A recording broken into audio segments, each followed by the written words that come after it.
y a bien sûr les icônes de l'art roman, chefs-d'œuvre de la période, nichés sur les pentes du Canigou, tel Saint-Martin.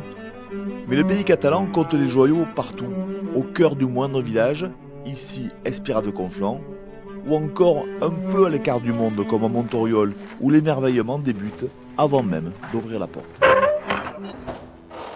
Oui, alors là on est devant l'une des portes ferrées du Roussillon, donc l'une des caractéristiques les plus emblématiques de notre art roman.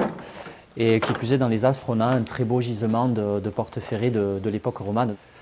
La richesse de ce patrimoine unique, le projet européen Rome Tour prévoit de le rendre accessible aux chercheurs comme aux simples curieux grâce à une base de données numériques compilée par des historiens universitaires qui effectuent ici les relevés.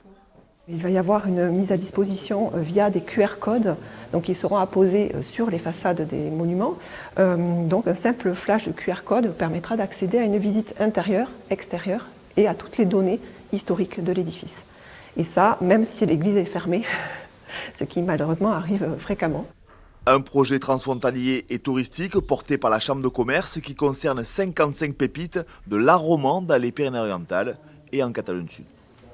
Elles sont toutes dans des zones peu connues, voire même inconnues, peu touristiques.